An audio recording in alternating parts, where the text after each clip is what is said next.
السلام عليكم ورحمة الله. وعليكم السلام ورحمة الله. نحمده ونصلي على رسوله الكريم. أما بعد، فأعوذ بالله من الشيطان الرجيم. بسم الله الرحمن الرحيم. قال الله تعالى: قل هل يستوي الذين يعلمون والذين لا يعلمون. قال النبي صلى الله عليه وسلم: طلب العلم فريضة على كل مسلم. আলহামদুলিল্লাহ, সমস্ত প্রশংসা ওই মহান রব্বুল আলামিনের জন্য, যিনি প্রত্যেক সপ্তাহের ন্যায় এই সপ্তাহেও সুস্থ অবস্থায় আমাদের সেমিনারে উপস্থিত হওয়ার তৌফিক দান করেছেন। তাই শুকরিয়া সহিত সবাই বলি আলহামদুলিল্লাহ। পাঠ করি ওই মহামানবের ওপর, যিনাকে সৃষ্টি না করলে দুনিয়ার কোনো কিছুই সৃষ্টি হতো না।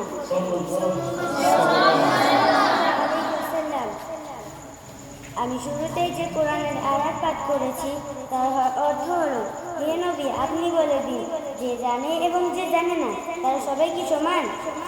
এবং যে হাদিস পাঠ করেছি তার অর্থ হলো: ইলমের দিন অর্জন করা প্রত্যেক মুসলিম নর-নারীর ওপরই ফরজ। সুতরাং আয়াতে কারিমের ব্যাখ্যায় জানা যায়, যারা ইলমের দিন অর্জন করে এবং যারা ইলমের দিন অর্জন করে না তারা সবাই সমান হতে পারে না। যারা দিনই ইলম অর্জন করে তারা হয় শ্রেষ্ঠ। প্রিয় বান্দা ও বান্দি, এবং দিন ইলম অর্জন করার অনেক ফায়দা রয়েছে।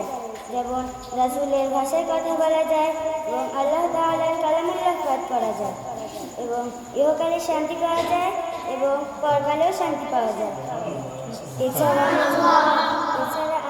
আরও অনেক ফায়দা রয়েছে, যার আরও ইলমের দিন অর্জন করার হওয়া তো হাদিস দ্বারাই প্রমাণিত হয়, যে হাদিস আমি প্রথমেই পাঠ করেছি। সুতরাং হাদিস ও কোরআন দ্বারা প্রমাণিত হয় ইলমের দিন অর্জন করা ফরজ। তাই আমাদের সকলের উচিত দ্বীনি ইলম অর্জন করা। আমি যা বললাম তা আমাকে এবং আমাদের সবাইকে মানার তৌফিক দান করুন।